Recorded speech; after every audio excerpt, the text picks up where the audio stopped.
When Talia Brooks climbed those rain-soaked stairs with groceries for her asthmatic brother, she had no idea that broken door would lead her straight into the arms of Korea's most dangerous mafia boss.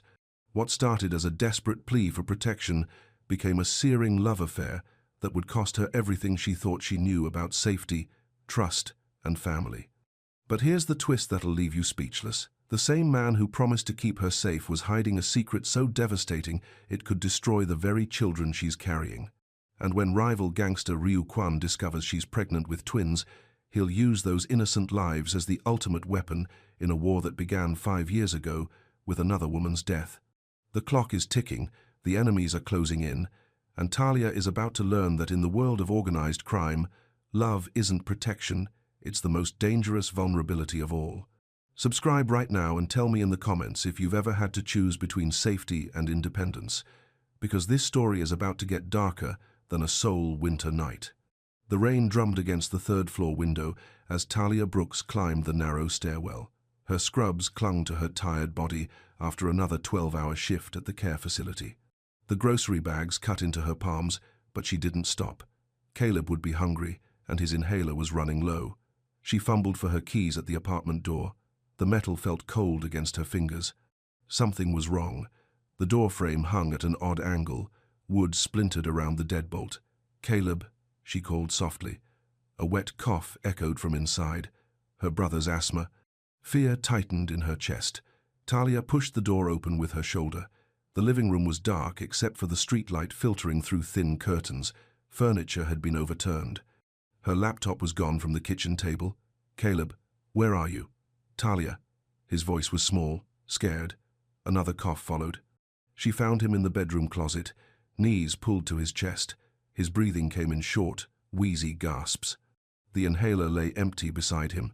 "It's okay," she whispered, gathering him into her arms. "I'm here now." Footsteps echoed in the stairwell below, heavy boots on concrete. Talia felt her stomach drop. She pulled out her phone and dialed 911. The operator's voice was distant, distracted. "All units are currently responding to other emergencies. We'll dispatch someone as soon as possible." The line went dead. The footsteps had stopped. Talia's breath caught.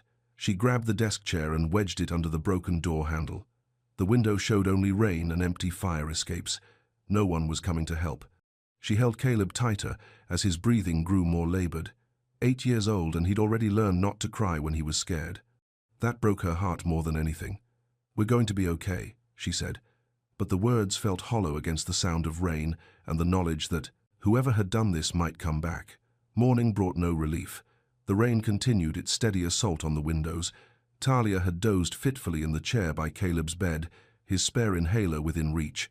Every sound in the hallway made her jump. At 7 a.m., 2 black sedans pulled up to the curb below. Talia's hands tightened on the window frame as she watched.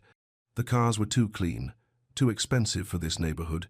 A knock came at the door. 3 measured raps. "Miss Brooks?" The voice was calm, professional. "My name is Seo Hanol. We need to talk." Talia didn't move from the window. "I'm calling the police." "The police won't help you with this problem." Something in his tone made her pause. Not threatening, just matter of fact. She looked down at the street again. More men had emerged from the sedans. They wore dark suits and moved with purpose. "What do you want?" she asked through the door. "To keep you safe. We've been watching your building. Ryu's men circled the block 3 times last night." Ryu. She'd heard that name whispered in the clinic hallways. Korean Mafia, the kind of people who made problems disappear. "I don't need protection from criminals," she called. The silence stretched. Then something heavy hit the living room window. Glass cracked but didn't shatter. A brick fell to the floor with a note tied around it. Talia's breath caught as she read the words.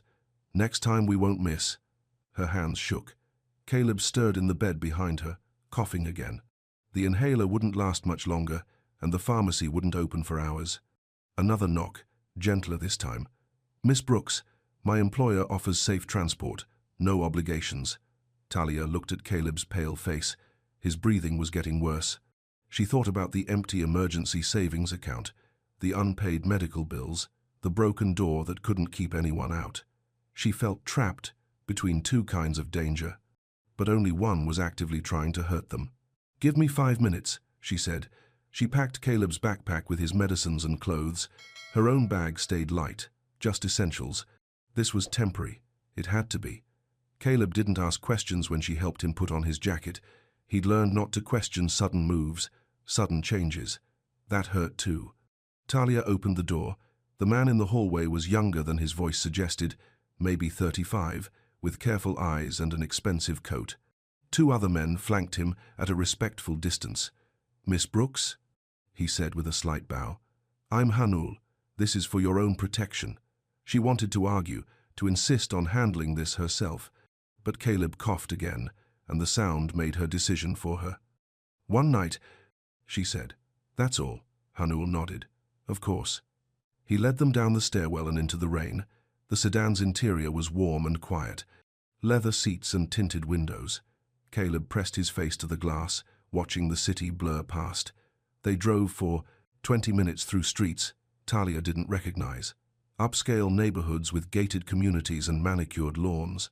The rain made everything look grey and distant. The sedan pulled up to a hotel that probably cost more per night than Talia made in a week. Glass towers and marble facades, doormen in crisp uniforms. "This is too much," she said. "It's secure," Hanul replied. "That's what matters." The penthouse suite had floor-to-ceiling windows overlooking the harbor.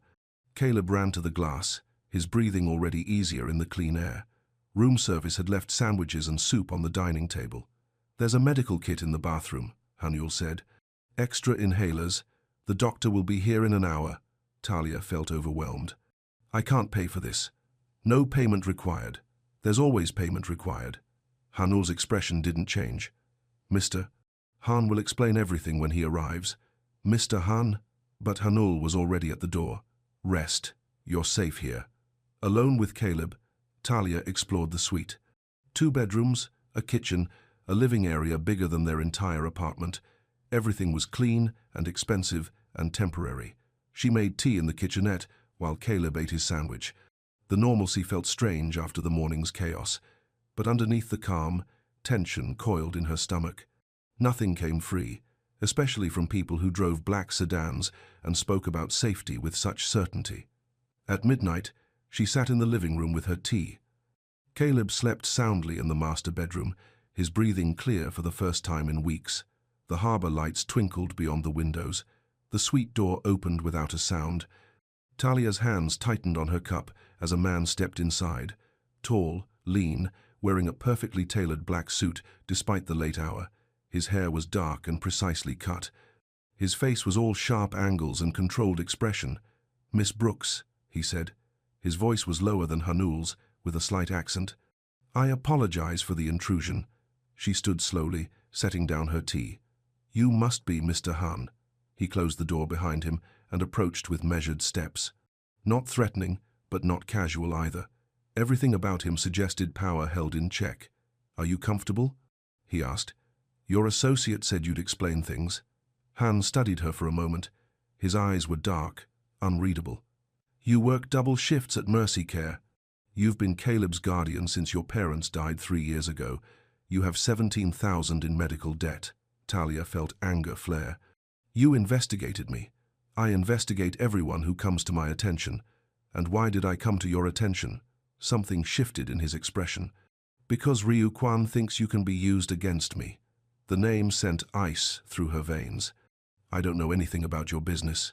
"That doesn't matter to him." Han moved to the window, hands clasped behind his back. The city stretched below them, dark except for scattered lights.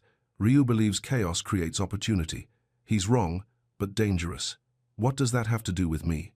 "He saw us talking at the hospital last month, when you were visiting Mrs. Chen." Talia remembered.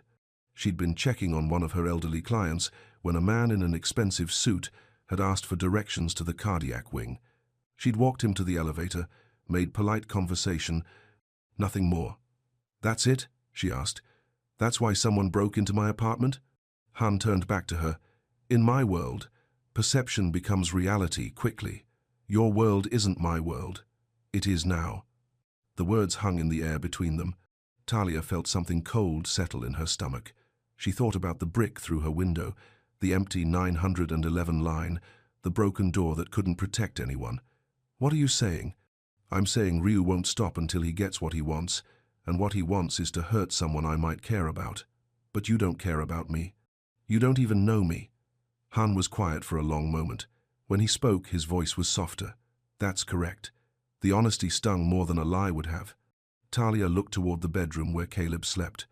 8 years old and already carrying an inhaler everywhere because life had decided to be unfair to him too. So what happens now? She asked. Now you have a choice. Go back to your apartment and hope Ryu gets bored. Or let me keep you safe until this resolves. How long? I don't know. What would keeping me safe involve? Han stepped closer, close enough that she could see the fatigue around his eyes, the careful way he held himself. A secure location, medical care for Caleb, protection when you leave the property. And, in return, nothing you don't want to give. Talia studied his face, looking for deception, for the catch. But his expression remained neutral, professional, like this was just business to him. Her phone buzzed on the coffee table. A text from an unknown number. Pretty boy at the hotel won't help you forever. Talia's breath caught. She showed Han the screen. His jaw tightened almost imperceptibly. Hanul, he called softly. The suite door opened immediately. Hanul entered and read the message without being asked. Trace it, Han said. Hanul nodded and left as silently as he'd come. Han looked at Talia. I understand if you need time to decide. No, she said. Her voice was steadier than she felt. I don't. She thought about Caleb's wheezing breath, about working 2 jobs just to stay behind on bills, about men in expensive cars who thought they could frighten a woman and child because someone else found it convenient. I'll do it, she said. But I have conditions. Name them. I keep working. I need the income and the insurance. Han nodded. Caleb's routine stays as normal as possible. School, his art classes, everything. Agreed. And this arrangement has an end date. When Ryu loses interest, we go. Back to our lives. Something flickered across Han's features, too quick to interpret. Of course. Then, we have a deal. Han extended his hand. When she shook it, his grip was firm and warm, professional. But something in his eyes suggested this arrangement might be more complicated than either of them expected. 3 days later, Talia stood in the marble foyer of Han Minjae's estate. The house perched on a cliff overlooking the Pacific, all clean lines and floor-to-ceiling windows. The sound of waves echoed from below. It's big, Caleb said, his voice small in the vast space. Temporary, Talia reminded him. Hanul appeared with their bags. Mr. Han is in a meeting. Madame Un will show you around. An older woman emerged from what looked like the kitchen. She was small and efficient, with kind eyes and graying hair pulled back neatly. Her smile was warm but reserved. Welcome, she said. I am Un Sunya. I manage the household. She led them through rooms that felt more like a museum than a home. Everything was expensive and pristine. The kitchen could have fed 50 people. The living room had furniture that probably cost more than Talia's car. Your rooms are upstairs, Madame Un said. Connecting, so you can hear if the boy needs anything. Caleb's room had a view of the ocean and a desk by the window. Someone had left art supplies and sketchbooks on the surface. His eyes lit up for the first time since they'd left the apartment. Can I draw? He asked. Of course, Madame Un said. This is your home now. Talia's room was smaller but comfortable, clean lines and neutral colors. A door connected to Caleb's space. The bed looked like it had never been slept in. Mr. Han asked me to give you this, Madame Un said, handing her a phone. Security reasons. The device was sleek and new. Talia's old phone had been destroyed when the apartment was ransacked. This felt like another small piece of her independence slipping away. The kitchen is always open, Madame Un continued. Caleb mentioned he likes scrambled eggs. He told you that. Children talk when they feel safe. That evening, Talia found Minjae in what appeared to be his office. Dark wood and leather chairs, computer screens showing feeds from around the property. He looked up when she knocked on the doorframe. Are you settling in? He asked. It's very generous. He gestured to a chair across from his desk. She sat, feeling suddenly small in the enormous room. Everything here was designed to impress, to intimidate. I want to discuss logistics, she said. Of course. My shift tomorrow starts at 6 a.m. I need transportation. Hanul will drive you. That's not necessary. I can take the bus. Minjae's expression didn't change. The bus isn't secure. Your man following me around will draw more attention than me traveling normally. My man following you around will keep you alive. The words were, matter of fact, without emotion, like he was. Discussing the weather, Talia felt frustration build. I need some independence. Independence is a luxury you can't afford right now. I'm not a prisoner. No, he agreed. You're a target. Something in his tone made her stop arguing.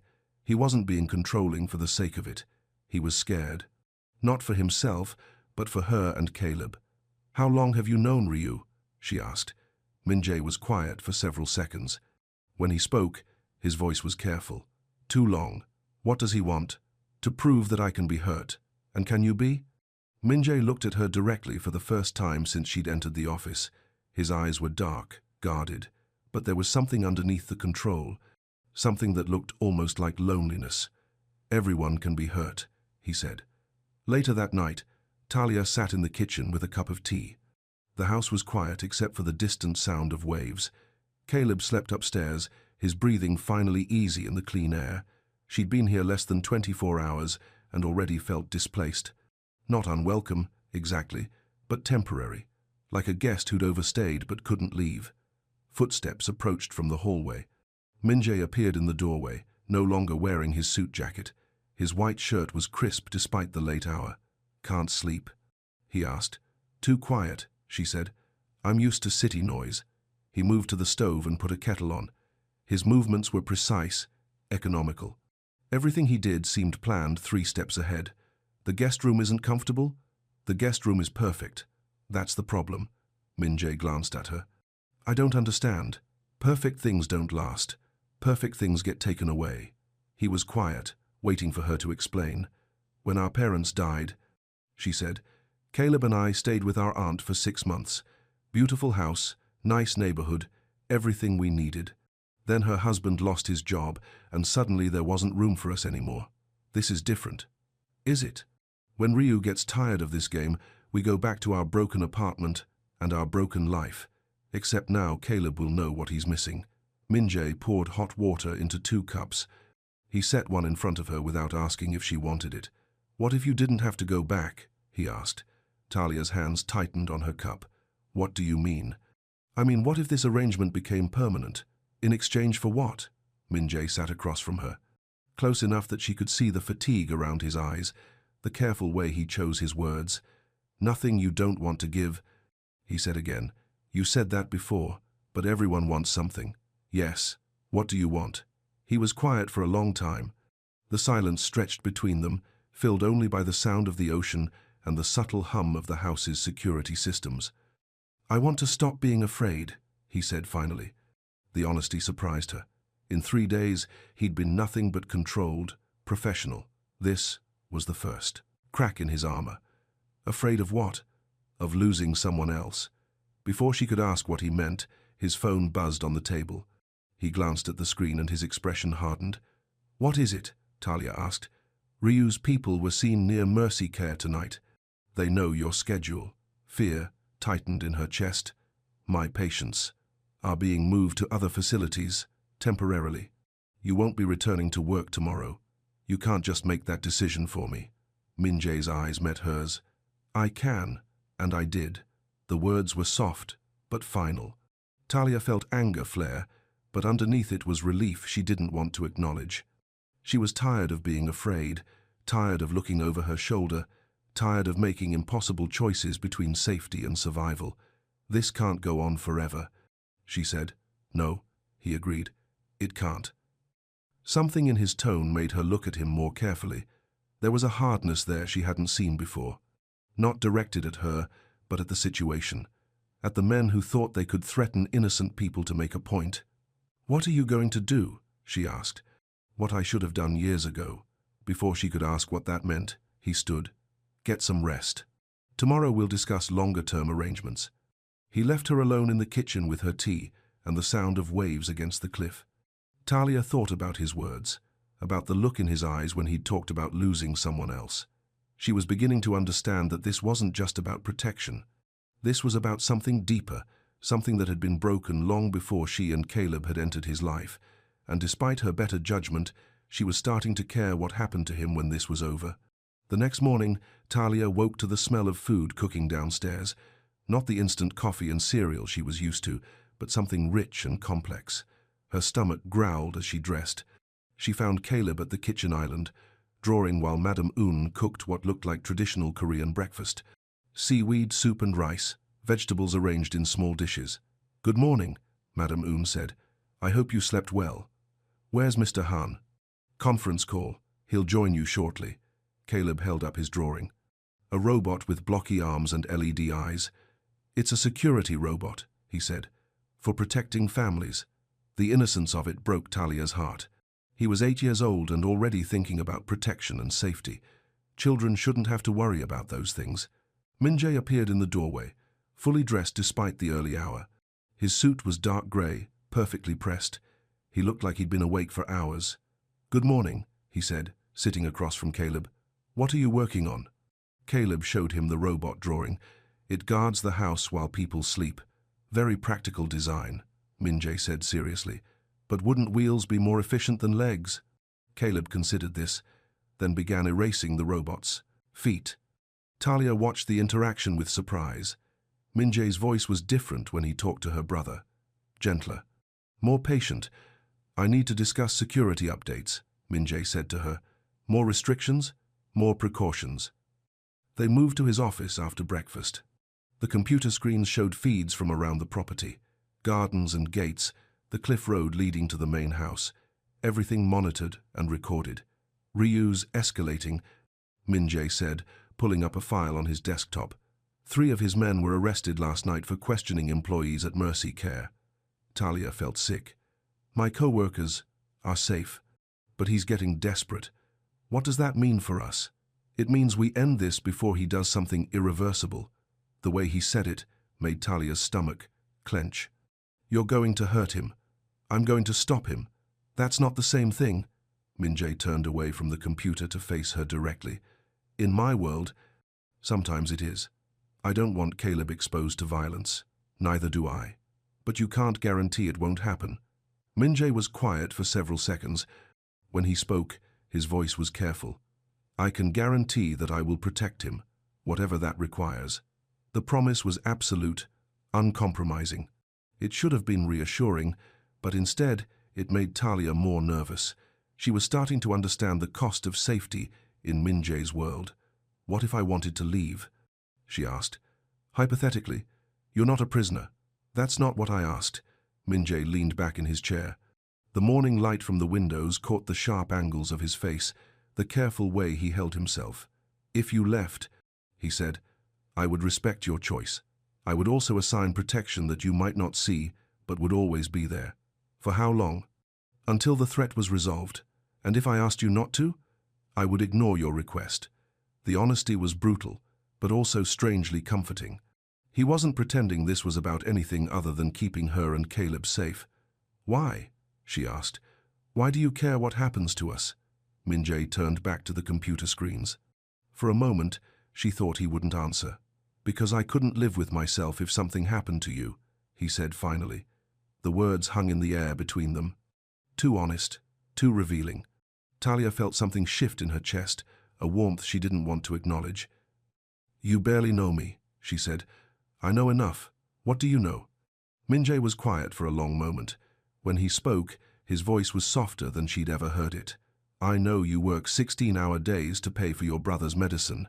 I know you haven't bought yourself new clothes in 2 years. I know you read to him every night even when you're exhausted." Talia felt exposed, seen in a way that was uncomfortable and intimate. "I know you're scared of needing help," he continued. "And I know you'd rather struggle alone than risk being disappointed by someone you trust. You got all that from a background check?" "I got it from watching you." The admission made her breath catch. He'd been observing her, studying her, learning her patterns and fears. It should have felt invasive, but instead it felt like care. "I need to check on Caleb," she said, needing space to process. She found her brother in the garden with Hanul, throwing a tennis ball for what appeared to be the most well-trained dog she'd ever seen. a German shepherd that caught the ball with precision and returned it gently to Caleb's hands. His name is Guardian, Hanul said when he saw her watching. He used to be military. Is that his real name? Real as anything else here. Talia didn't know what that meant, but she watched Caleb laugh as the dog performed a perfect sit-stay command. It was the most relaxed she'd seen him in months. He's good with children, Hanul said. The dog? Mr. Han. Talia looked back toward the house. Through the office windows, she could see Minjae at his desk, phone pressed to his ear. Even from a distance, his posture suggested the conversation wasn't going well. How long have you worked for him? She asked. 8 years. He seems controlled. He has to be. Why? Hanul threw the ball again, watching Guardian sprint across the lawn. Because the alternative is destruction. Before Talia could ask what he meant, her new phone buzzed. A text from an unknown number. Enjoy the fancy house. It won't protect you forever. Hanul saw her expression and held out his hand. She showed him the message. His face hardened. I'll trace this. Is it him? Ryu. Probably someone working for him. What does he want? Hanul looked at her carefully, as if deciding how much to reveal. He wants Mr. Han to make a mistake. What kind of mistake? The kind that gets innocent people hurt. The words sent ice through her veins. Talia looked at Caleb, still playing with Guardian, oblivious to the danger circling their lives. Are we safe here? She asked. Safer than anywhere else, Hanul said. But safety isn't the same as invulnerable. That evening, Minjae found her in the library. She was reading, while Caleb did homework at a nearby table. The room was warm and quiet, filled with books that looked like they'd actually been read. We need to discuss tomorrow, he said. What about tomorrow? You have a doctor's appointment. Prenatal care. Talia's hands stilled on her book. She hadn't told him about the pregnancy. The test had been positive 3 days ago, but with everything happening, she hadn't found the right moment. How did you? Madame Un mentioned you were feeling nauseous in the mornings. Heat flooded Talia's cheeks. She glanced at Caleb, but he was absorbed in his math problems. It's early, she said quietly. I wasn't ready to discuss it. The appointment was scheduled before the security situation. We can reschedule. No. The word came out sharper than she intended. I need to keep the appointment. Minjae nodded. Then we'll take precautions. Such as? Multiple vehicles, different routes, full security detail. That seems excessive for a doctor's visit. Ryu knows your medical schedule. He's been watching you longer than we realized. The thought made her skin crawl. How long? At least 2 months. 2 months. That meant he'd been watching when she took Caleb to his last asthma checkup, when she'd picked up her birth control prescription, when she'd made the appointment that confirmed her pregnancy. Does he know about? She gestured vaguely toward her stomach. Not yet, but if he's monitoring your medical records, he will soon. The implications hit her like cold water. A pregnant woman was a different kind of target than a single guardian, more vulnerable, more desperate, easier to manipulate. What does that change? She asked. Minjae's expression grew harder. Everything. Later that night, Talia stood on the balcony outside her room. The ocean stretched endlessly below, dark except for the white foam of waves against the cliff. The sound was hypnotic, peaceful in a way that felt foreign after years of city noise. Footsteps approached behind her. She didn't turn around. Can't sleep? Minjae asked. Too much to think about. He joined her at the railing, careful to maintain distance between them. In the moonlight, his profile was all sharp angles and controlled tension. About the pregnancy, he asked. About everything. They stood in comfortable silence for several minutes. The ocean breeze was cool but not cold. Talia found herself relaxing despite everything. Can I ask you something? She said. Of course. Have you ever been married? Minjae was very still beside her. When he spoke, his voice was carefully neutral. Yes. What happened? She died. The words were simple, factual, but underneath them, Talia heard years of carefully contained grief. I'm sorry. It was a long time ago. How long? 5 years. Do you want to talk about it? Minjae turned to look at her. His eyes were unreadable in the darkness. No. The finality in his voice told her not to push, but she filed the information away, another piece of the puzzle that was Han Minjae. The baby, she said. It's yours. It wasn't a question. She'd done the math, remembered the night 3 weeks ago when desperation and loneliness had collided in her small apartment, when he'd come to check on a security concern and stayed longer than either of them had planned.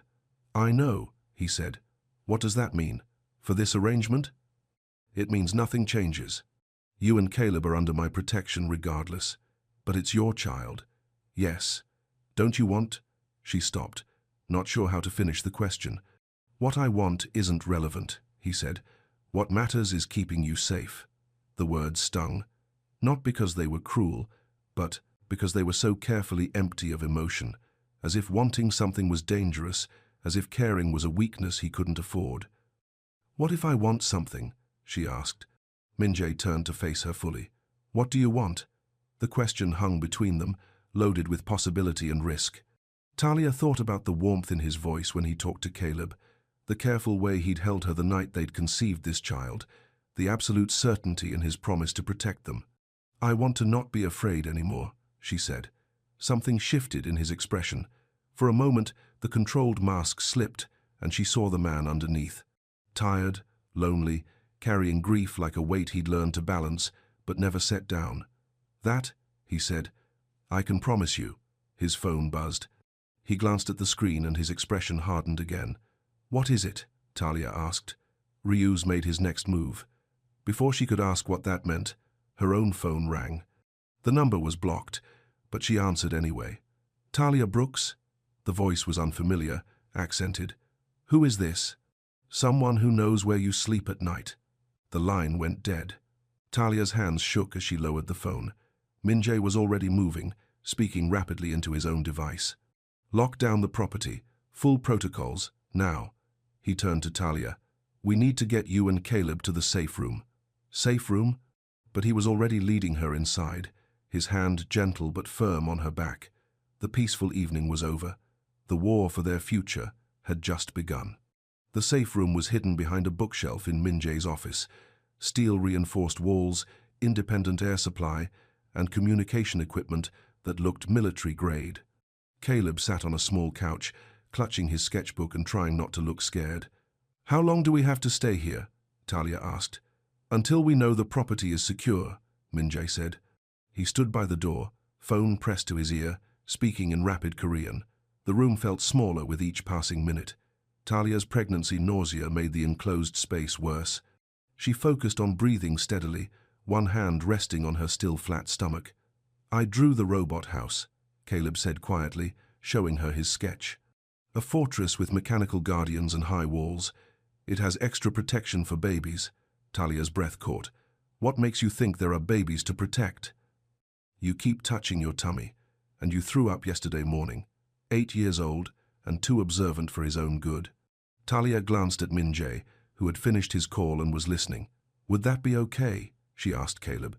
"If there was a baby, would we still live here?" "I don't know." Caleb studied his drawing. "I think the robot would like protecting babies. Babies need more help than grown-ups." Min-jae's expression softened. He sat beside Caleb on the couch, careful not to crowd him. "What else does your robot house have?" he asked. "Secret tunnels. And a kitchen that makes perfect scrambled eggs, and windows that show the ocean but bad people can't see inside." "Very practical design," Min-jae said. "But what about regular houses? Houses that don't need robots?" "Those don't exist," Caleb said matter-of-factly. "Every house needs protecting." The innocence of it broke Talia's heart. Her brother had learned too young that safety wasn't guaranteed, that protection was something you had to fight for. Hanul's voice crackled through the intercom. "Property is clear." "False alarm," Min-jae stood, but Talia caught his arm. "False alarm. The call was designed to test our response time. Ryu wanted to see how quickly we could secure you. He's studying us." "Yes." They returned to the main house, but the peaceful feeling was gone. Talia felt watched, hunted. Every shadow could hide a threat. Every sound could be footsteps. That night, she couldn't sleep. The ocean breeze that had been soothing now felt exposed. Anyone could be watching from the cliffs, from boats offshore, from the road above. She found Min-jae in his office at 2 a.m., still fully dressed, monitoring the security feeds. "Do you ever sleep?" she asked. "Not much lately." She sat in the chair across from his desk. The screens showed empty gardens, quiet gates, the dog guardian patrolling the perimeter. "Tell me about her," she said. "Your wife." Min-jae's hands stilled on the keyboard. "Why?" "Because I'm carrying your child, and I don't know anything about you except that you're good at keeping people safe." He was quiet for a long time. Talia thought he might refuse to answer, but finally he spoke. Her name was Yuna. She was a teacher, 3rd grade. "How did you meet?" "She was tutoring Hanul's nephew. I picked the boy up from her classroom one day." "Love at first sight?" "No." She thought I was intimidating. "Were you?" "Yes." A small smile crossed his features, gone so quickly Talia almost missed it. "What changed her mind?" she asked. "I started picking up the boy every week. She would tell me about his progress, his drawings, his friends. One day she asked if I wanted to see his science project. And you said yes." I said yes. Talia could picture it. Min-jae, in his expensive suits, trying to understand 8-year-old enthusiasm for volcanoes or solar systems, learning to be gentle. "How long were you married?" 3 years. "What happened?" Min-jae's expression grew distant. "Car accident." She was 7 months pregnant. Talia felt the words like a physical blow. "I'm sorry. The accident wasn't random. Ryu's father ordered it to send me a message about territory disputes." "You're sure?" "I'm sure." The quiet certainty in his voice was more chilling than anger would have been. Talia understood now why he'd agreed to protect her, why the threat felt personal to him. "Is that why you stayed away from people?" "After she died, staying away keeps people safe. But you didn't stay away from me." Min-jae looked at her directly. "No, I didn't." "Why not?" "Because when I saw you walking Caleb to the hospital that night, carrying him because his breathing was bad, I remembered what it felt like to want to protect someone." The admission hung between them. Too honest, too revealing. Talia felt something warm unfold in her chest. "And now you regret it," she said. "Now I'm terrified." The word was soft, barely audible, but it carried the weight of years of carefully controlled fear. "Of losing us. Of losing myself if I do." Talia stood and moved around the desk. Min-jae tensed as she approached, but didn't pull away when she placed her hand over his. "You won't lose us," she said. "You can't promise that." "No, but I can promise to stop running from this." "What does that mean?" "It means I want this arrangement to be real. Not just protection, not just convenience." Min-jae's eyes searched her face. "The pregnancy changes things. Yes, you'll be more vulnerable, more of a target. I know. Ryu will use it against us. Let him try." Something shifted in Min-jae's expression. The careful control cracked, revealing raw determination underneath. "If you stay," he said, "there's no going back. Ryu won't stop until one of us is dead. Then we make sure it's him." The words surprised her with their certainty. 3 weeks ago, she'd been a home care aide trying to make rent. Now she was talking about life and death conflicts as if they were normal. But nothing about her life had been normal since the night Min-jae walked into it. "Are you sure?" he asked. "I'm sure I'm tired of being afraid. I'm sure Caleb deserves better than running and hiding, and I'm sure this baby should know their father." Min-jae was quiet for several heartbeats. When he spoke, his voice was rough with emotion. "I failed them before, Yuna and the baby. I wasn't careful enough. This is different." "How?" "Because this time you're not doing it alone." The next morning brought news that changed everything. Talia woke to voices in the hallway, urgent but controlled. She dressed quickly and found Min-jae and Hanul in the kitchen, laptop open between them. "What's happening?" she asked. Min-jae closed the laptop screen. "Ryu's escalating faster than expected." "What does that mean?" "It means we're moving to the end game." Hanul's phone buzzed. He answered, listened, then spoke rapidly in Korean. When he hung up, his expression was grim. "3 of our safe houses were compromised last night," he said. "Families had to be relocated." "Families?" "Other people under Mr. Han's protection," Hanul explained. "Witnesses, refugees, people who've crossed Ryu's organization." Talia felt sick. "This is because of us." "No," Min-jae said firmly. "This is because of Ryu's ambition. You're just the excuse he's using." Madame Un appeared with breakfast, but no one seemed interested in eating. The eggs sat untouched as Caleb colored at the table, absorbed in creating another robot guardian. "What's the plan?" Talia asked. We draw him out, Minjay said. Force a confrontation on our terms. Using me as bait. No. His voice was sharp. Absolute. Never. Then how? By giving him what he thinks he wants. Before Talia could ask what that meant, her phone rang. Dr. Martinez's office, confirming her prenatal appointment for that afternoon. I still need to go, she said. It's not safe. It's necessary. The baby can be checked by a private physician. Here, today. I want my own doctor. Minjay studied her face. Why? Because that appointment is the only normal thing left in my life. Because I need something that belongs to me, not to this situation. And because you think Ryu will make his move while you're there, Hanul added quietly. Both Minjay and Talia looked at him. She's right, Hanul continued. He's been watching her medical schedule. If she suddenly changes doctors, he'll know we're onto his surveillance. But if she keeps the appointment, we can control the environment, Minjay finished. It's dangerous, Talia said. Yes, but it might end this. Yes. She looked at Caleb, still drawing robots and houses and families that needed protecting. 8 years old and already understanding that sometimes you had to take risks to keep the people you loved safe. Okay, she said. Let's do it. The next hour was spent planning.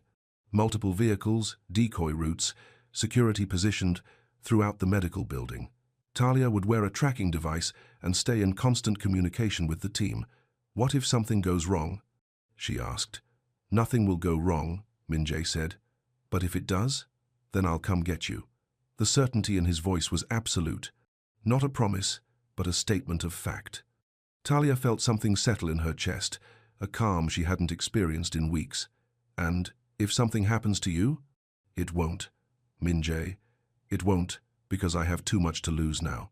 The convoy left at noon. 3 black SUVs moving through the city in carefully choreographed patterns. Talia rode in the middle vehicle with Hanul, watching the streets blur past. Nervous? He asked, terrified. Good. Terror keeps you alert. The medical building looked normal. Patients entering and leaving, staff in scrubs, the familiar chaos of healthcare. But Talia noticed the extra security guards, the men in suits who looked like they belonged in corporate meetings, not medical waiting rooms. Dr. Martinez was a kind woman in her 50s who'd been Talia's physician for 3 years. She conducted the examination with her usual gentle efficiency, commenting on the strong heartbeat and asking about symptoms. Everything looks perfect, she said. Baby's measuring right on schedule. Babies, Talia corrected. The home test I took showed. Doctor. Martinez frowned and checked her ultrasound again. Her expression changed. Oh my, she said, softly. Congratulations. You're having twins. The words hit Talia like electricity. Twins. 2 babies. 2 lives depending on her choices. Are you sure? She asked. Very sure. Look here, 2 distinct heartbeats. Talia stared at the screen, at the 2 tiny forms that would become her children. Minjay's children. The love she felt was immediate and overwhelming. Her phone buzzed with a text from an unknown number. Pretty babies. Hope they survive what's coming. The blood drained from her face. Doctor. Martinez noticed her expression and followed her gaze to the phone. Should I call security? The doctor asked. It's already here, Talia said, pressing the panic button Hanul had given her.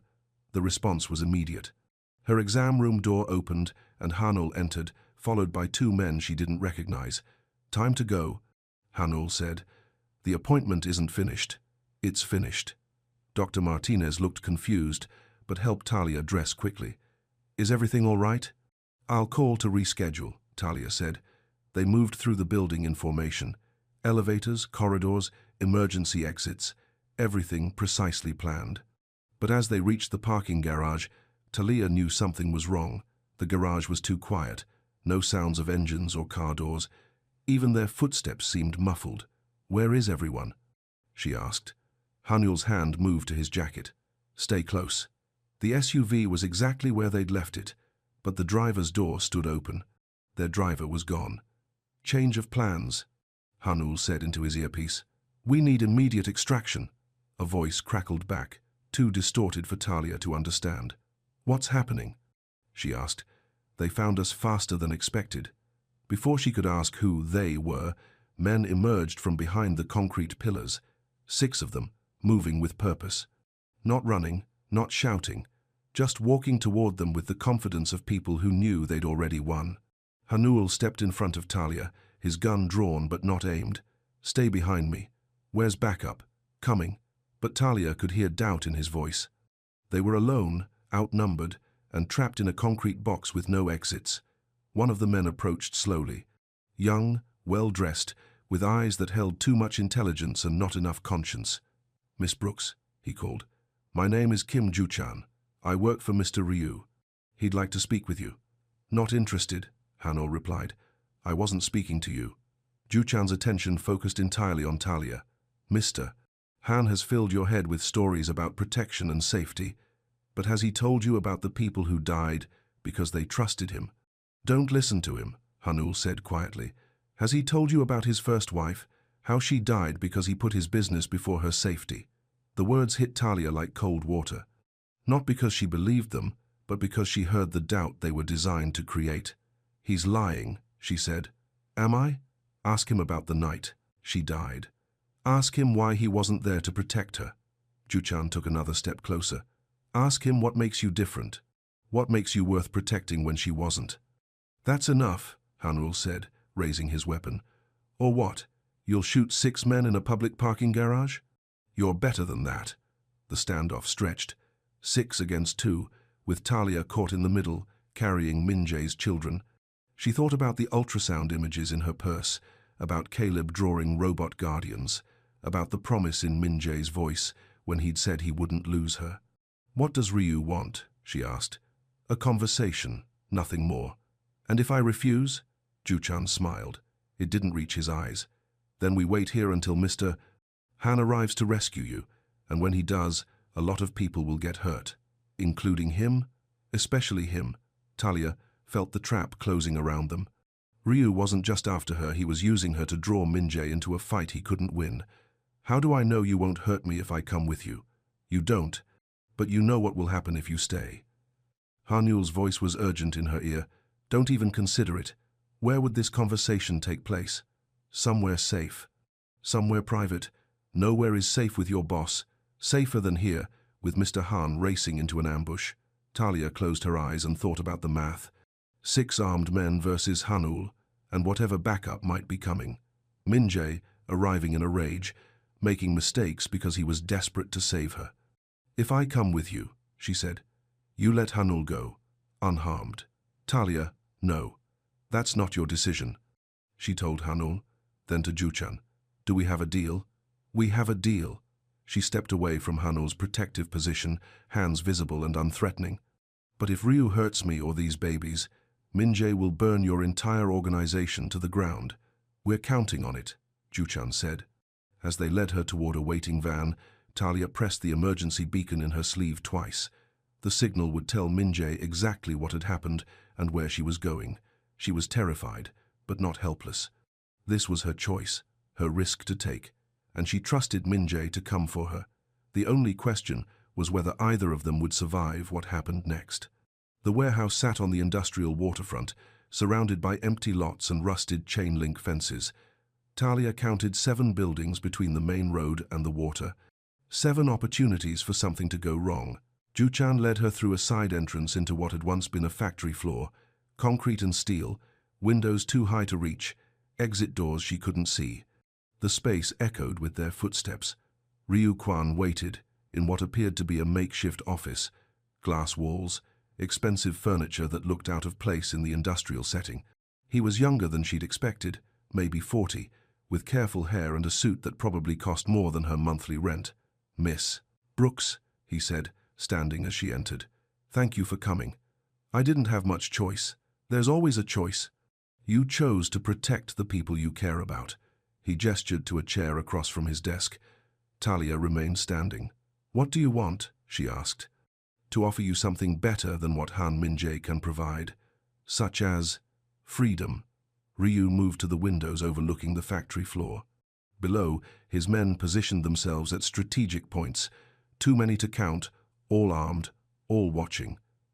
"Minjae has told you this is about territory," Ryu said. "About business disputes and old grudges." That's partially true. What's the rest?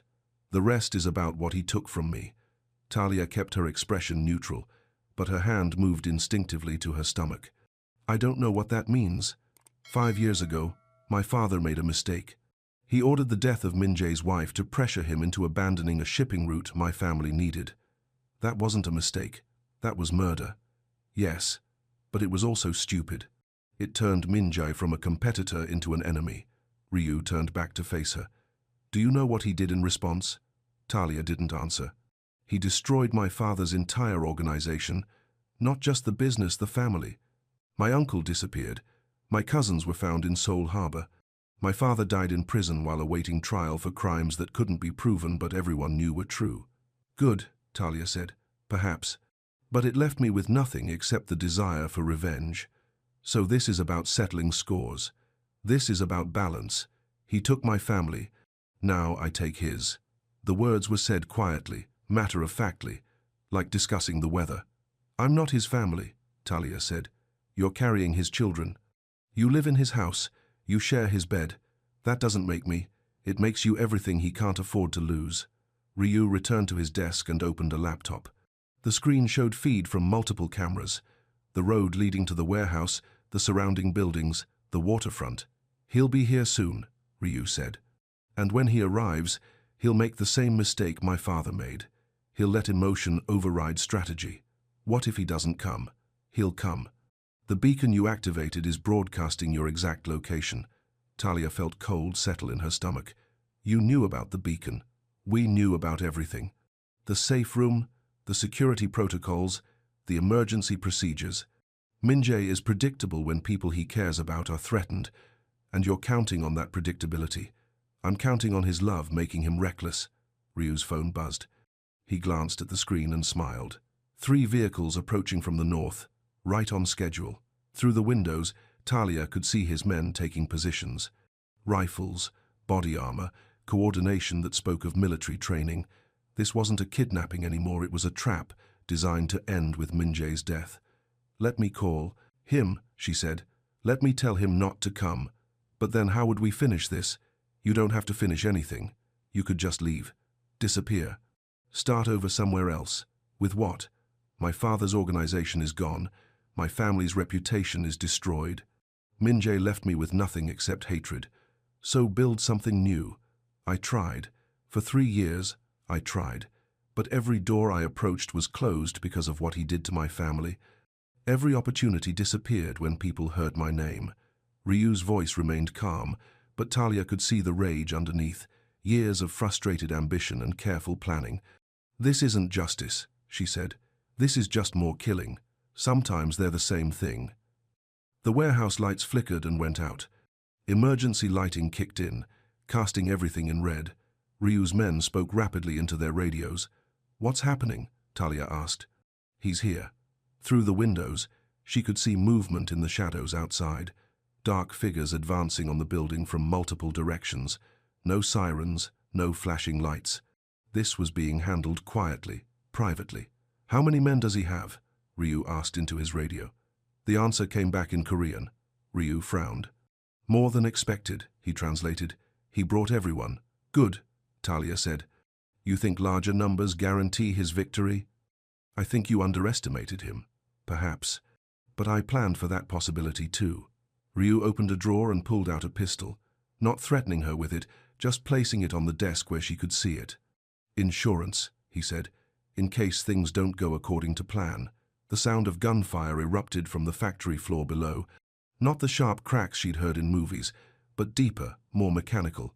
Brief bursts followed by silence.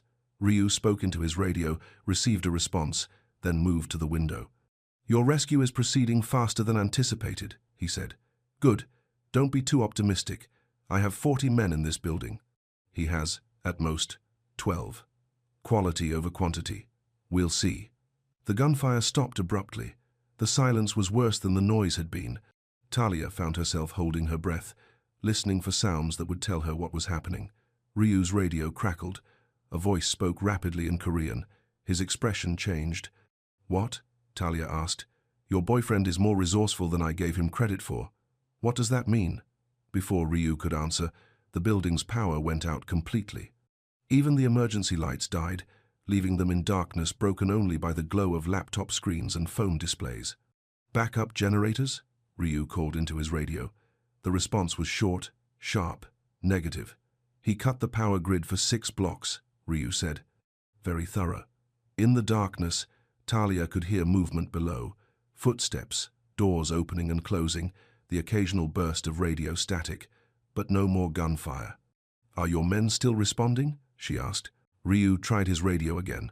Silence. "Interesting," he said. "What's interesting?" "I'm starting to understand why my father lost." The office door opened without a sound. A dark figure stepped inside, moving with practiced silence. In the dim light from the laptop screen, Talia could see it was Hanul. "Mr. Ryu," he said politely. "Drop your weapon. Where are my men?" "Detained. They're alive, but they won't be interfering." Ryu's hand moved toward the pistol on his desk. "I still have insurance. You have nothing." Another figure entered the office, taller, broader, wearing black tactical gear. Min-jae stepped into the light, his face a mask of controlled fury. "Talia," he said without taking his eyes off Ryu. "Are you hurt?" "No." "The babies?" "Fine." Something in his posture relaxed slightly. "Good. This is very touching," Ryu said. "But I still have the advantage." "Explain." "You care about her more than you care about yourself. That makes you weak." "No," Min-jae said quietly. "It makes me dangerous." He moved closer to Ryu's desk, hands visible but ready. "Your father made the same mistake you're making now." "Which mistake?" "Thinking that love is weakness instead of strength. Love got your wife killed. My absence got my wife killed. My fear of putting her in danger got her killed. Not my love." Min-jae's voice was steady, certain. "I won't make that mistake again. You can't protect everyone. I don't need to protect everyone. I just need to protect her." Ryu reached for his gun. The movement was fast, practiced, but Hanul was faster. The shot was impossibly loud in the enclosed space. Ryu stumbled backward, clutching his shoulder. The pistol clattered across the floor. "That was for threatening pregnant women," Hanul said. Min-jae moved around the desk and knelt beside Ryu. "This ends now. You'll have to kill me." "No. That's what you want. That's what would make you a martyr to what's left of your organization." Min-jae stood and pulled out his phone. "Instead, you're going to disappear. New identity, new life, new country, far away from anyone you could hurt." "Why would you let me live?" "Because my children deserve to grow up in a world where their father chooses mercy over revenge." Ryu looked at him with surprise, then at Talia. "You really think you can have that? Normal life? Normal family? I think I'm going to try." Sirens echoed in the distance. Not police ambulances. For Ryu's wounded shoulder and any of his men who'd been injured in the takeover. "It's over," Min-jae said to Talia. She wanted to believe him. But 3 years of struggle had taught her that nothing was ever really over, just paused until the next crisis. "For now," she said, "for good." Ryu was the last connection to his father's organization. With him gone, the threat disappears. "And if someone else decides they have a grudge against you?" Min-jae looked at her directly. "Then we handle it together." The word "we" hit her like warm water. Not "I'll handle it" or "you'll be protected." We, partnership, family, together, she repeated. "If you want that." Talia thought about the ultrasound images in her purse, about Caleb drawing robot guardians, about the promise of morning coffee and evening conversations and ordinary problems that didn't involve life and death. "Yes," she said, "I want that." Min-jae stepped closer, close enough that she could see the exhaustion in his eyes, the relief that was just beginning to replace fear. "Are you sure?" he asked. "I'm sure I love you," she said. "I'm sure I want to build something real with you, and I'm sure our children deserve parents who choose courage over fear." Something broke open in his expression, years of careful control cracking apart to reveal raw emotion underneath. "I love you too," he said. The words were simple, honest, not a declaration, just a statement of fact. Hanul cleared his throat. "Perhaps we could continue this conversation somewhere more private." They left the warehouse together, stepping out into the cool night air. The waterfront was lit by emergency vehicles and the lights of Min-jae's security team. controlled chaos, but chaos handled by people who knew what they were doing. "What happens now?" Talia asked. "Now we go home," Min-jae said, "and we figure out how to be a family." "Just like that?" "Just like that." But as they walked toward the waiting vehicles, Talia's phone buzzed with a text from Dr. Martinez. "Forgot to mention twins often run in families. Congratulations on your beautiful surprise." She showed Min-jae the message. His expression went very still. "Twins?" he asked. "Twins. 2 babies. 2 babies." A slow smile crossed his features. Not the controlled expression she was used to, but something genuine and unguarded. "Caleb's going to need a bigger robot," he said, and for the first time in months, Talia laughed. 3 weeks later, Talia stood in the nursery doorway watching Min-jae assemble cribs. 2 identical pieces of furniture, white wood, and careful engineering. He worked with the same precision he applied to everything else, but his movements were gentler now. "Need help?" she asked. "I'm fine. You've been saying that for an hour. The instructions are in Swedish. You speak 6 languages, not Swedish." Talia entered the room and sat in the rocking chair by the window. The ocean view was peaceful, endless blue under afternoon sunlight. Soon there would be babies to rock here, tiny lives to comfort and protect. Caleb drew another picture, she said, holding up his latest creation. "Robot nursery guards." "Naturally," he asked, "if the robots could teach babies to draw, what did you tell him?" "That babies learn from people, not machines." Min-jae looked up from the crib assembly. "Good answer." He also asked when you're going to marry me. Min-jae went very still. "What did you tell him?" "That grown-ups have complicated feelings about things like marriage." "Do we? Do we what?"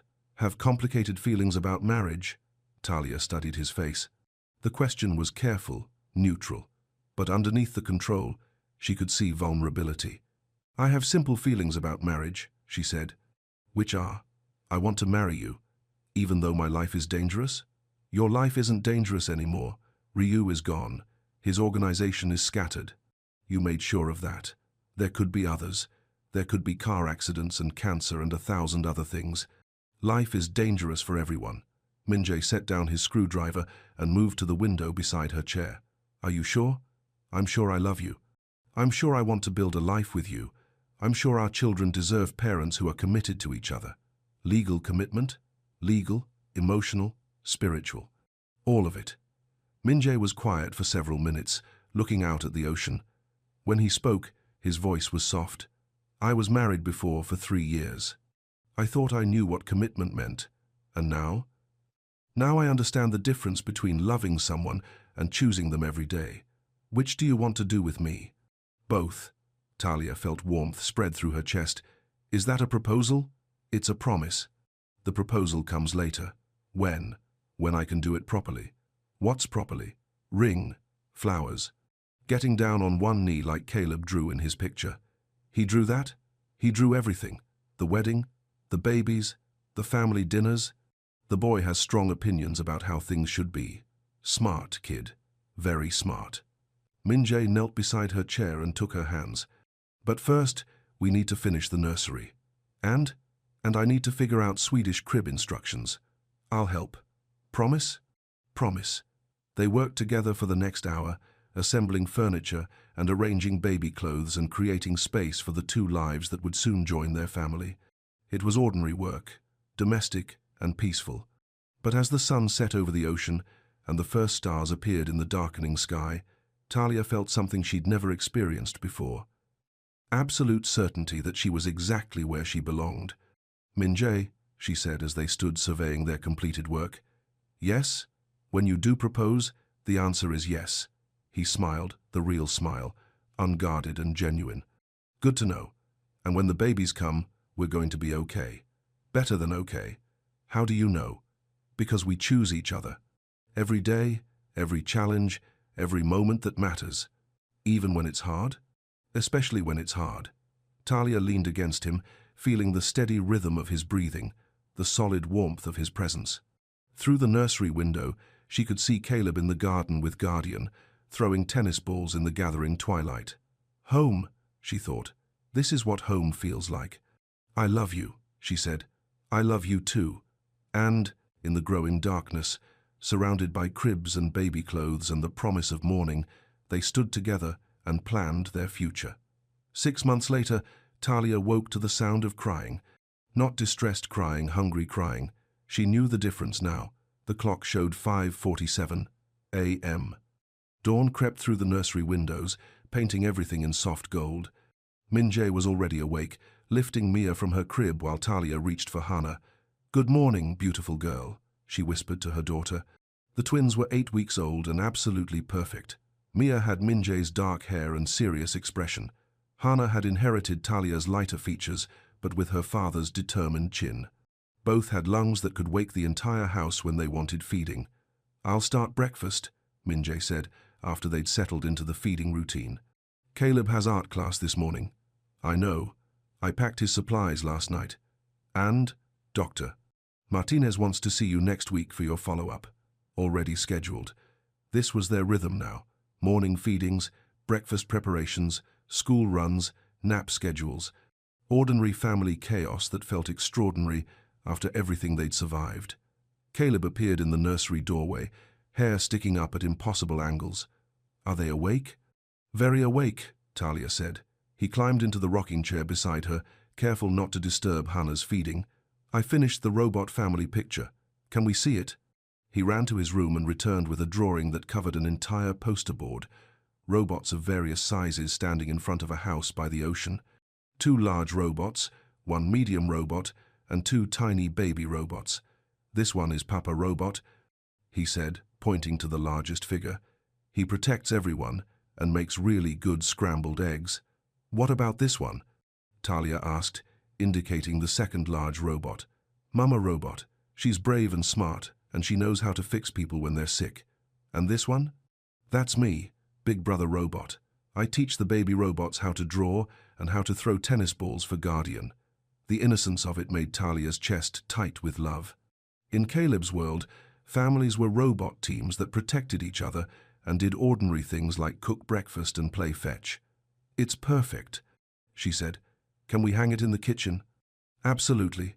Minjae appeared with coffee and the morning papers. "Breakfast in 10 minutes. Caleb, did you brush your teeth?" "I was going to." "Go. Now." Caleb scampered off. Minjae sat on the arm of Talia's chair, looking down at the twins. "Any regrets?" he asked quietly. "About what?" "Choosing this chaos over a quiet life." Talia looked around the nursery. Baby clothes everywhere, the faint smell of formula and powder, toys scattered on the floor. Through the window, she could see Madame Un hanging laundry on the line, humming to herself. "No regrets," she said. "You? Only that it took me so long to find you. You found me exactly when you were supposed to. How do you figure? Because if we'd met earlier, I wouldn't have been ready.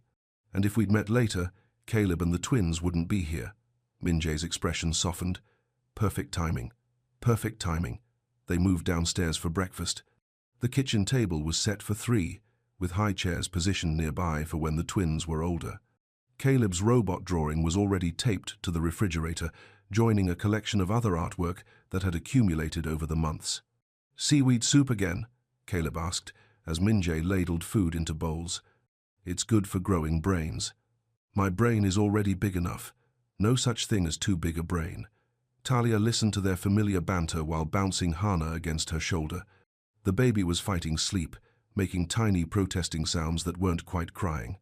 "Hanul called," Minjae said to Talia. "The adoption paperwork is ready for review." "Already?" "The lawyers expedited everything. If you sign today, Caleb will legally be my son by next week." Caleb looked up from his soup. "What does that mean?" "It means Mr. Han wants to officially be your father," Talia explained. "Not just someone who takes care of you, but really your dad." "Can I still call him Minjae?" "You can call me whatever feels right," Minjae said. "Han Minjae, Dad, Papa, anything you want." Caleb considered this seriously. "What about Papa Min?" "Papa Min works." "Good. Because that's what I told kids at school you were anyway." The simple acceptance broke something open in Minjae's chest. Talia could see it in his face, wonder, gratitude, love too large for words. "Finish your breakfast," he said gently. "We don't want to be late for art class." After Caleb left with Hanul, the house grew quiet. The twins napped in their cribs, while Talia and Minjay sat on the living room couch with morning coffee. Guardian sprawled on his favorite rug by the fireplace. "I have something for you," Minjay said. He pulled a small box from his jacket pocket. Not a ring box, something flat and rectangular, covered in dark blue velvet. "What is it?" "Open it." Inside was a key, antique brass with intricate engraving along the shaft. It looked old, important. "What does it open?" she asked. "The front door. I already have a key to the front door." "Not a key to my front door. A key to our front door." Talia looked at him carefully. "I don't understand. The house is in both our names now. Legally, officially, permanently. Your name is on the deed, the security systems, everything. Minjay. I know you haven't felt completely at home here. I know you've been waiting for permission to belong." He was right. Despite everything they'd built together, part of her still felt like a guest who might be asked to leave. "This isn't just my house that you live in," he continued.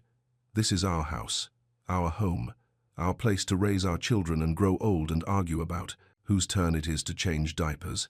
Are you sure?" "I've never been more sure of anything." Talia turned the key over in her palm.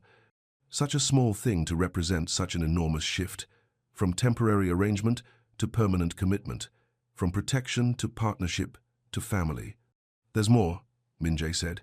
He pulled out a second box. This one was definitely a ring box. Talia's breath caught. "Is that, will you marry me?" The question was simple, direct. No elaborate speech or planned romance, just honest desire for a shared future. "Yes," she said immediately. "You haven't seen the ring yet." "I don't care about the ring. You should at least look at it." She opened the box. The ring was beautiful but not ostentatious. A simple solitaire diamond with smaller stones along the band. Classic, timeless, perfect. "It's gorgeous," she said. "It was my grandmother's." Hanuel retrieved it from the family vault in Seoul. "Are you sure you want to give this to me?" "I'm sure I want to give you everything." Minjay took the ring from the box and slipped it onto her finger. Perfect fit, like it had been made for her hand. "How did you know my size?" "I measured your finger while you were sleeping." Creepy, romantic, both. They sat together in comfortable silence, watching dust motes dance in the morning sunlight. The twins would wake soon, demanding feedings and diaper changes and attention. Caleb would return from art class with paint on his clothes and new pictures to add to the refrigerator gallery. Madame Un would start dinner preparations, humming Korean folk songs while she worked. Ordinary chaos. Beautiful, messy, perfect chaos. "When do you want to have the wedding?" Minjay asked. "Tomorrow. Be serious." "I am serious. I don't want a big ceremony or months of planning. I just want to be married to you." "What about Caleb? He'll want to be involved. He can be the ring bearer, or the officiant, or whatever he wants." "And your dress?" "I'll wear something nice. It doesn't have to be perfect." Minjay studied her face. "You really mean that?" "I really mean that. Courthouse wedding?" "Courthouse wedding. Just family?" "Just family." He pulled out his phone and started scrolling. "I know a judge who owes me a favor." "You know a judge?" "I know lots of people." "Legal people?" "Mostly legal people." An hour later, they had an appointment for the following Friday. Judge Martinez, no relation to Doctor. Martinez would perform the ceremony in her chambers. Simple, private, perfect. The twins woke from their nap demanding attention. Mia cried with her father's intensity, while Hannah fussed with her mother's stubbornness. Different personalities already emerging at 8 weeks old. "Double trouble," Minjay said as they prepared bottles. "Double joy, double diaper duty, double love." He smiled at that. Always the optimist. Someone has to be. They settled into the afternoon routine. Feedings, tummy time, baby talk that would have embarrassed them both 6 months ago. Guardian positioned himself strategically nearby, ready to clean up any dropped food or alert them to potential dangers. "Good dog," Talia said, scratching behind his ears. "The best dog," Minjay agreed. "Though Caleb wants to get a cat next." "Absolutely not. That's what I told him." "Good. He said he'd settle for fish." "We can discuss." "Fish? Tropical fish. In a big tank with coral and everything." "Of course he did. Caleb returned from art class with paint-stained fingers and enormous enthusiasm for his latest project. A painting of the ocean view from his bedroom window, complete with boats and seagulls and what appeared to be a whale in the distance. "It's for the twins' room," he announced. "So they can see the ocean even when they're too little to look out the window." "It's beautiful," Talia said. "Can we hang it today?" "After dinner. Can I tell them about it while they're napping?" Quietly, he disappeared upstairs to whisper to his sleeping sisters about whales and boats and the ocean that would be part of their childhood landscape. 8 years old and already understanding his role as big brother and protector. "He's going to be a good father someday," Minjae said. "The best," Talia agreed. That evening, they hung Caleb's painting in the nursery while the twins watched from their bouncy seats, wide eyes tracking movement and color, tiny hands reaching for interesting shadows. "Perfect spot," Minjae said as he hammered the final nail. "Perfect painting," Caleb added. "Perfect family," Talia finished. Later, after dinner and bath time and bedtime stories, after the twins were settled for the night and Caleb was asleep with Guardian curled at the foot of his bed, Talia and Minjae sat on their bedroom balcony watching stars emerge over the ocean. "1 week from today, we'll be married," she said. "Having second thoughts? Having perfect thoughts. Such as wondering what our life will look like in 5 years. In 10 years, Minjae considered this. In 5 years, the twins will be in kindergarten. Caleb will be in middle school and probably taller than you. And us? We'll be older, more tired, completely in love. In 10 years, the twins will be in elementary school, full of opinions and energy. Caleb will be in high school, probably smarter than both of us combined. And us? Still older, still tired, still completely in love." Talia leaned against his shoulder. "Sounds perfect." "Even when it's hard?" "Especially when it's hard." The ocean breeze carried the sound of waves against the cliff, steady and eternal. Somewhere in the house, one of the twins made soft baby sounds, not crying, just commenting on dreams or digestion or the simple fact of being alive. "Minjae," Talia said softly. "Yes?" "Thank you." "For what?" "For choosing us, for letting us choose you, for making a life where Caleb draws robot families, and the twins will grow up safe, and we get to wake up together every morning. Thank you for staying when you could have run. Thank you for making it worth staying." They sat in comfortable silence as the night deepened around them. Tomorrow would bring the usual chaos of feedings and errands and family life. Next week would bring their wedding, simple and perfect and theirs. But tonight was just this, stars and ocean breeze and the sound of their children sleeping safely inside.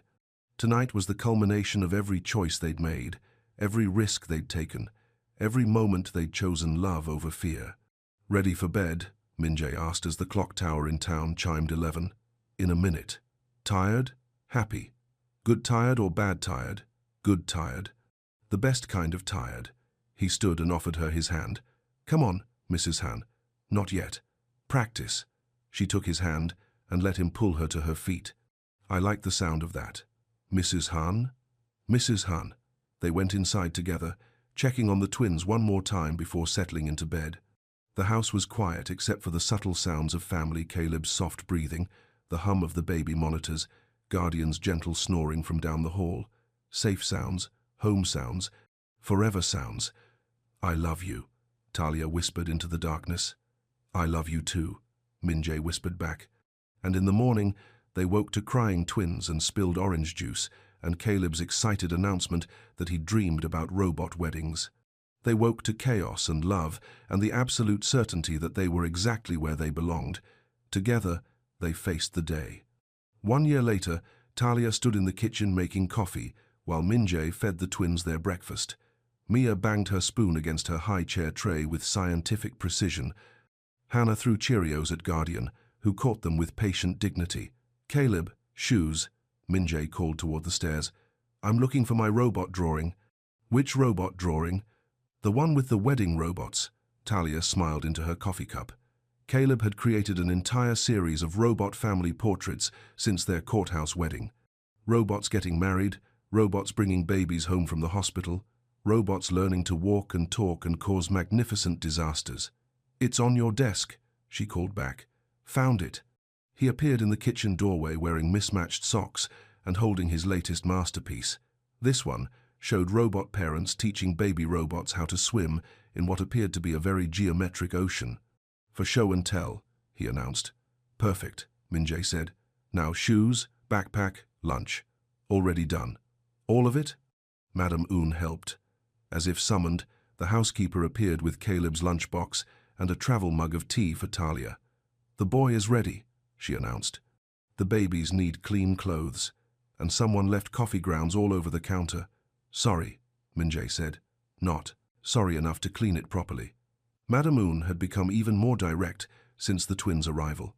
Less formal housekeeper, more family matriarch, with opinions about everything from feeding schedules to the proper way to fold baby clothes. Hanul is here, she added, peering out the window. Sure enough, the familiar sedan waited in the circular drive. School run, then errands, then home for nap time and the eternal cycle of family life. Kiss goodbye, Talia said, kneeling to hug Caleb. He wrapped his arms around her neck, then moved to Min-jae for his own goodbye. The ritual was important to him, confirmation that everyone was accounted for, everyone was loved, everyone would be here when he returned. See you tonight, Papa Min, he said. See you tonight, son. The word still made something warm unfold in Talia's chest.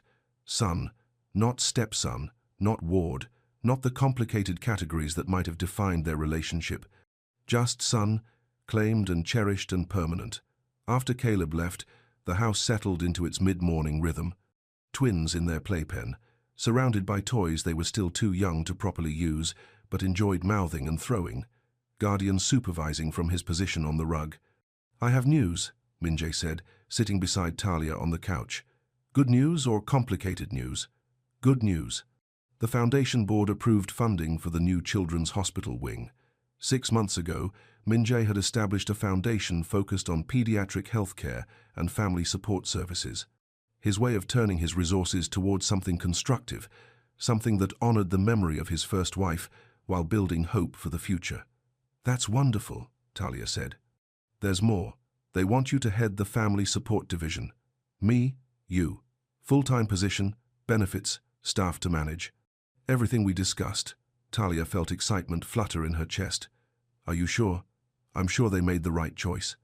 You understand what families need because you've needed it yourself. When would I start? When you're ready. The twins are still young. The twins are fine. Madame Un loves them. You're here half the day, and part-time childcare might actually be good for all of us. So you want the job? I want the job, Min-jae smiled. Good, because I already told them you'd accept. Presumptuous, confident, both. They spent the morning playing with the twins and planning the future. The foundation would need an office, staff, policies for everything from emergency support to long-term family counseling. Real work, meaningful work, the kind of career Talia had never thought she'd have the opportunity to build. One condition, she said as they put the twins down for their nap. Name it. I want Mercy Care to be our first partner facility. They took care of us when we needed it most. Already arranged. And I want to establish a fund for single guardians. People like, I was with Caleb. Also, already arranged. You're very sure of yourself. I'm very sure of you. That afternoon, they walked along the cliff path with the twins in their stroller. The ocean stretched endlessly below, the same view that had welcomed Talia to this house over a year ago. But now it felt different. Not beautiful, but temporary, beautiful and permanent. Do you ever think about before? She asked. Before what? Before all this? Before us? Do you miss the simplicity? Min-jae considered the question. I miss the certainty. What do you mean? When I was alone, I knew exactly what each day would bring. Work, security briefings, carefully controlled interactions with carefully vetted people. And now? Now Mia might decide to refuse her bottle for no reason. Or Hana might sleep through the night for the first time in weeks. Or Caleb might come home with a story about playground drama that requires serious diplomatic intervention. Chaos. Beautiful chaos. Do you regret it? Min-jae stopped walking and turned to face her. The twins dozed in their stroller, lulled by the ocean breeze and the steady rhythm of wheels on pavement. I regret wasting 5 years being afraid of exactly this, he said. This? Family. Love. The terrifying joy of caring about people more than you care about yourself. Are you still afraid? Every day. But now I'm more afraid of missing it than I am of losing it. They continued walking until they reached the small beach at the base of the cliff. Protected and private, accessible only through a gate that required Min-jae's security code. The twins woke as they transferred them from stroller to blanket, blinking in the afternoon sunlight. They've never been on a beach before, Talia realized. First time for everything. Mia grabbed a handful of sand and promptly tried to eat it. Hana was more cautious, touching the strange texture with one finger before pulling her hand back.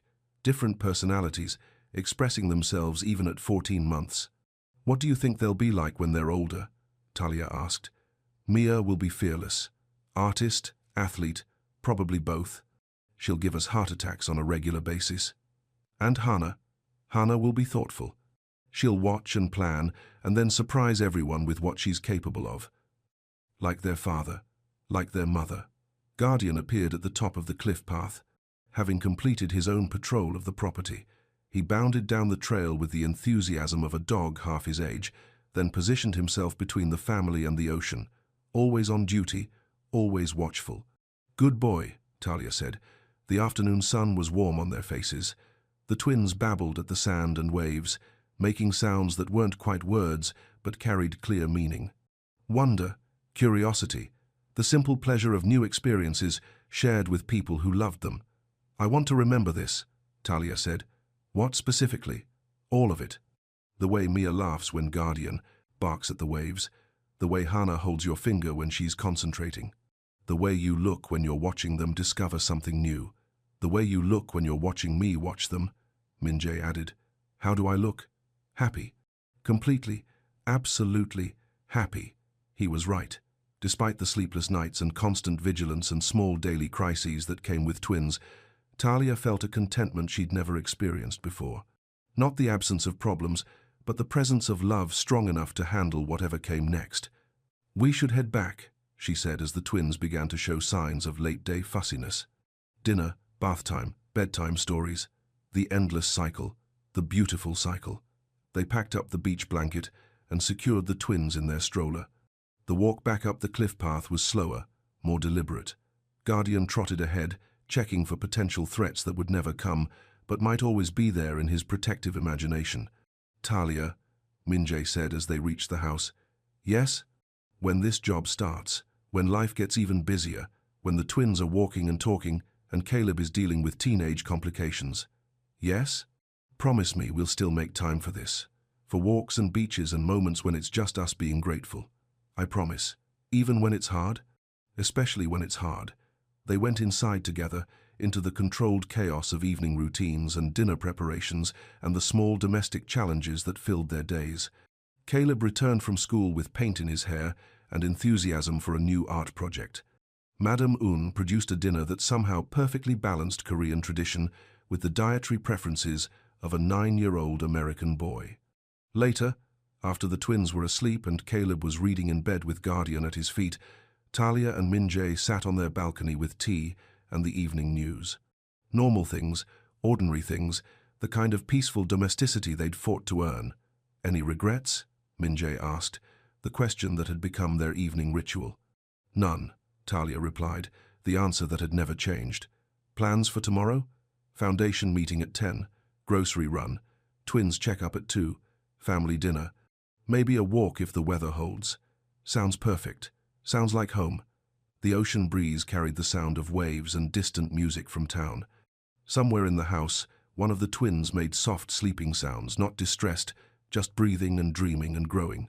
Min-jae, Talia said softly. Yes, I love our life. Even the chaos? Especially the chaos.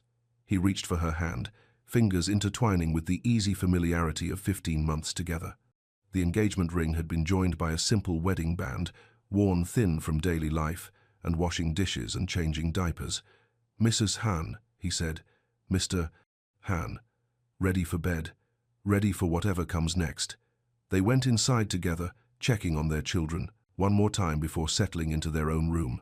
The house was quiet except for the subtle sounds of family life, the gentle breathing and soft movements that meant everyone was safe and accounted for. In the morning, they would wake to crying twins and spilled juice, and Caleb's excited announcement about his latest robot drawing. They would face the beautiful chaos of family life with patience and humor and absolute certainty that they were exactly where they belonged. But tonight was for rest and gratitude, and the simple peace of loving and being loved completely. "Good night," Talia whispered. "Good night," Minjae whispered back. And in the darkness, surrounded by the sounds of home, they slept deeply and without fear. They were, finally, perfectly, completely home.